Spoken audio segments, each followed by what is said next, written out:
अस्सलाम वालेकुम। सैयद शुलक अब्बास अलीस हेयर और ये हमारी एक और नई वीडियो होने वाली है यूट्यूब की। तो इसमें आज हम बात करेंगे कि why I failed in audit on my first attempt. तो जो मेरी पहली अटेम्प्ट थी ऑडिट की, उसमें मेरे 35 मार्क्स आए थे। लेकिन उसके बाद जब मैं फेल हुआ था तो फिर मुझे रियलाइज़ हुआ कि नहीं, मैंने क्या मिस्टेक्स की हैं, और फिर मुझे पता लगा कि भाई 35 भी ज़्यादा ही दी थी उसने। तो फिर मैंने अपनी गलतियों से सीख के उसके बाद अच्छे से प्रिपरेशन करके सेकंड अटेम्प्ट में जब मैं गया तो मैंने अल्हम्दुलिल्लाह वो पेपर निकाल लिया ऑडिट का। तो ये वीडियो का मकसद यही है कि ऐसे कौन सी मिस्टेक है जो आमतौर पर स्टूडेंट करते हैं और जो मैंने की थी, ताकि आप लोग उस चीज़ को रिपीट ना करें, तो आपका पेपर फर्स्ट अटेम्प्ट में पास हो जाए। तो लेट्स स्टार्ट आवर वीडियो। सबसे पहली चीज़, क्रैमिंग।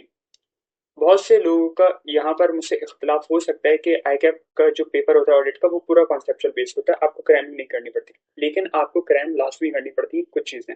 अब इसकी मिसाल ऐसे ही है कि अगर वो सवाल पूछ रहा है कि फॉर एग्जाम्पल अगर वो कोई डेफिनेशन पूछ रहा है, आपको कॉन्सेप्ट सारे क्लियर हैं उसके, क्या आप उसको उसी तरह इंग्लिश में उस वर्डिंग में समझा सकते हैं जिस तरीके से उसकी रिक्वायरमेंट है? आपकी इंग्लिश बहुत अच्छी है, बहुत अच्छे से आपको आता है, ग्रामर वगैरह सब अच्छी है, लेकिन फिर भी आप उस तरह से उसको डिलीवर नहीं कर सकते जिस तरह की बुक में वर्डिंग इस्तेमाल होगी, कम लफ्जों में अच्छी चीज समझाना। इसलिए आपको चीजें क्रैम करनी ही पड़ेंगी, ठीक है, ताकि आप बिना टाइम वेस्ट करे, बिना लंबी करे, आप टू द पॉइंट बात कर सकें। अब ऑडिट रिपोर्ट के अंदर, या मैं बात करूं कोड ऑफ एथिक्स के अंदर, कुछ अल्फाज ऐसे होते हैं जो कि आपने बुक के ही उठाने हैं। अब फॉर एग्जांपल मैं बात करूं परवेजिव, अगर मिस स्टेटमेंट होती है परवेजिव नेचर की, तो उसके अंदर अम, एक पॉइंट है कि are not confined to specific amount और element of the financial statement. अब ये भले से आप कॉन्सेप्ट क्लियर होंगे कि जो अगर मिस स्टेटमेंट है वो एक स्पेसिफिक एलिमेंट से रिलेटेड नहीं है, ठीक है, तो उस सूरत में परवेजिव नेचर मिस स्टेटमेंट होगी। इसको कॉन्सेप्ट क्लियर है, लेकिन आप वर्डिंग में, अपनी वर्डिंग में लिखने जाएंगे ना, आप लंबी कर देंगे। कुछ चीजें इसलिए क्रैम करनी ही करनी है आपको। नंबर वन चीज क्रैमिंग की। फिर उसके बाद मैं बात करना चाहूंगा कि रिक्वायरमेंट, जो क्वेश्चन की रिक्वायरमेंट होती है ना, क्वेश्चन से ज्यादा उसकी रिक्वायरमेंट को सबसे पहले पढ़ा जाए, और ताकि फिर उसके बाद आपके जहन में बैठ जाए कि हाँ, आपने क्वेश्चन को किस एंगल से सोचना है।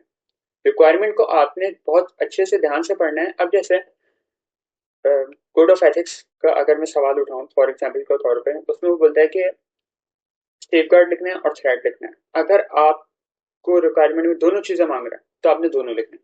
लेकिन अगर वो सिर्फ थ्रेट बोल रहा है, आपने अपने आप को अच्छा बनाने के लिए वहां पर सेफगार्ड नहीं बताना, सिर्फ थ्रेट ही लिख कर आना है। टू दी पॉइंट चलना है, जितना बोल रहा है उतना लिख दो, दैट्स इट।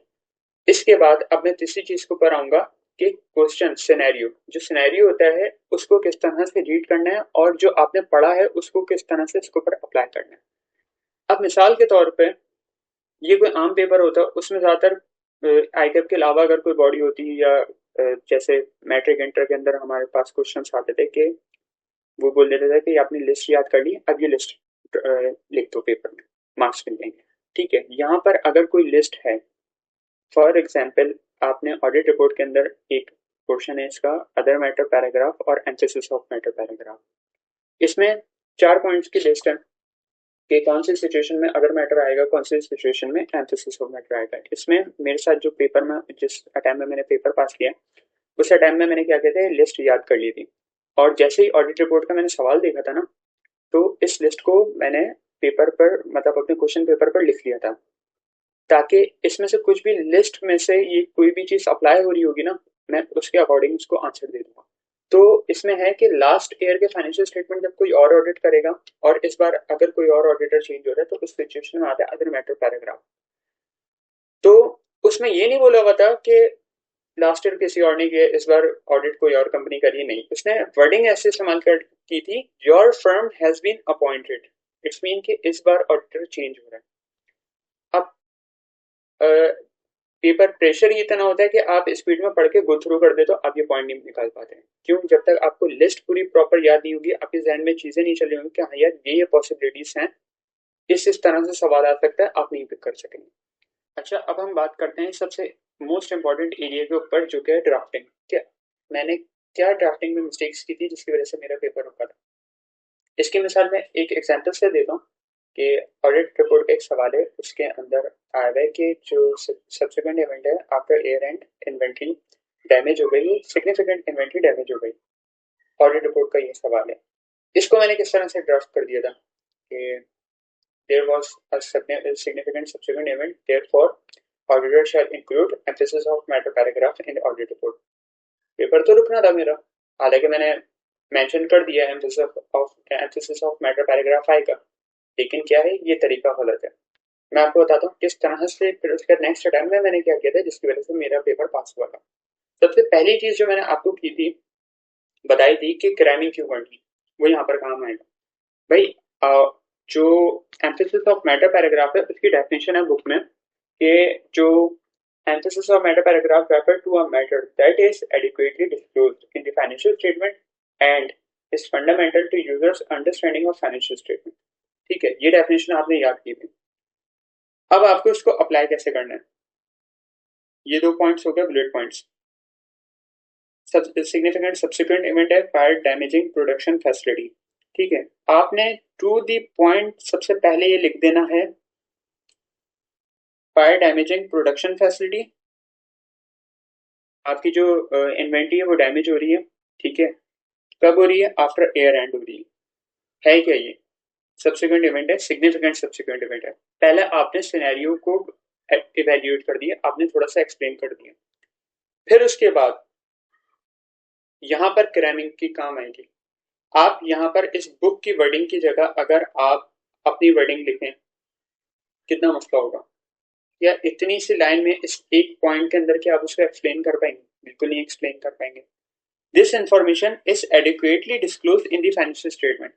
ये सिर्फ एक पॉइंट लिखने से ना उसको यकीन हो गया कि हाँ मैं बुक पढ़ के आया हूँ, मैंने पढ़ा है, अपनी तरफ से नहीं लिख रहा हूँ, ठीक है। And also fundamental to users understanding, ये बुक में डेफिनेशन लिखी हुई है, इसको मैंने यहाँ पर लिंक कर दिया, पहले मैंने बता दिया। अब इसको ऊपर वाले पॉइंट से लिंक मैं ऑलरेडी कर चुका हूँ कि ये फैसिलिटी जो है जो डैमेज हो रही है और सिग्निफिकेंट सब्सिक्वेंट इवेंट है। This information disclose in financial statement and also fundamental to the users of financial statement, ये मैंने बता दिया। अब क्या करना है, कंक्लूजन देते हैं। Therefore auditor have to include emphasis of matter paragraph in audit report. ये आपकी कंप्लीट ड्राफ्टिंग हो गई, सिर्फ एक पॉइंट की, मैंने पूरी नहीं बताई, सिर्फ एक पॉइंट की बताई है एग्जाम्पल देने के लिए। इस तरह से आपने ड्राफ्टिंग करनी है कि पहले आपने सिचुएशन को बता दी, उसके बाद आपने बुक से उसको लिंक कर दिया, सिनेरियो में हो क्या रहा है, फिर उसके बाद आपने बता दिया कि अब आएगा क्यों, कौन सा पैराग्राफ आएगा।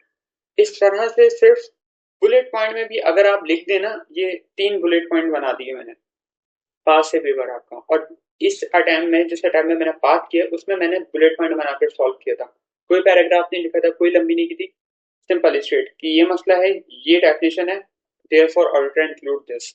इस तरह से उसको इजी करके आप दे देंगे, आपका पेपर पास हो जाएगा। ऐसे ही अगर मैं कोड ऑफ एथिक्स की बात करूं, उसमें सेफगार्ड्स हैं और थ्रेट्स हैं। थ्रेट में आपने सिनेरियो पढ़ा, सिनेरियो पढ़ने के बाद आपने क्या कर देना है कि उस सिनेरियो को इवेल्युएशन कर दी, थोड़ा सा एक्सप्लेन कर दिया। फॉर एग्जांपल अगर आपको कोई गिफ्ट और हॉस्पिटैलिटी का थ्रेट अराइज हो रहा है, कुछ इंक्लूड कर रहा है, तो उसमें कौन कौन से थ्रेट आएंगे, self interest threat, familiarity threat और इंटिमिडेशन थ्रेट। अब सिनेरियो में बता रहे हैं कि इस तरह से मसला हो रहा है, पहले आप बताओ कि यार यहाँ पर गिफ्ट दे रहे हैं जिसकी वजह से कौन कौन से थ्रेट अराइज हो रहे हैं, सेल्फ इंटरेस्ट थ्रेट अराइज हो रहा है, क्यों, क्योंकि जो क्लाइंट है वो ऑडिटर को फेवर दे रहा है, ठीक है। फैमिलियरिटी थ्रेट क्यों अराइज हो रहा है, क्यों, क्योंकि गिफ्ट वगैरह देने से आपकी क्या होंगे, एक रिलेशनशिप इसके साथ बिल्ड हो जाएगा। उसका रीजन क्या होगा कि आप जो है अपने काम सही से अंजाम नहीं दे सकेंगे, या आप जो है उसको सही से ऑडिट नहीं कर पाएंगे, या उसको भी आप इन रिटर्न फेवर देना चाहेंगे। मतलब आपने उर्दू में नहीं लिखना, मैं एक एग्जाम्पल के तौर पे बता रहा हूँ। इंटिमिडेशन थ्रेट क्यों अराइज हो रहा है कि auditor may feel pressure to act fearing exposure of accepted benefit. Simple एक लाइन में बता दिया, आ रही है बात समझ में। अच्छा, गिफ्ट की जगह जो चीज वो दे रहा होगा, गाड़ी या जो प्लॉट या लैंड या बिल्डिंग वगैरह आपके नाम का होगा, वो आपने मेंशन कर देना है इस सिनेरियो में। इस तरह से सिंपल चीजें रखनी, बुक की वर्डिंग उठाकर इस्तेमाल करनी है और उसको सिनेरियो से लिंक कर देनी है, दैट्स इट। अच्छा, इसके बाद एक और हम पोर्शन के ऊपर जाते हैं, वो है पास्ट पेपर के ऊपर। पास्ट पेपर जिस एक यहाँ से भी मैं थोड़ा डिफरेंट एक तरीके से पढ़ रहा था। तो जिस अटैम्प में मैंने पेपर पास किया उस अटैम्प में मैंने सबसे कम पास्ट पेपर करके गया ऑडिट के, और जिस अटैम्प में मेरा रुका सबसे ज़्यादा पास्ट पेपर करके गया था। रीज़न ये था, पास्ट पेपर कर रहा था, सॉल्यूशन देख रहा था, पास्ट पेपर कर रहा था, सॉल्यूशन देख रहा था, उससे कंपेयर कर रहा था, पेपर रुक गया मेरा। फिर नेक्स्ट अटैम्प में मैंने क्या किया था, मैंने पास्ट पेपर की रीडिंग की है, क्वेश्चन पढ़ता था और उसके बाद उसका सॉल्यूशन बिना सॉल्व करे पहले देख लेता था मैं।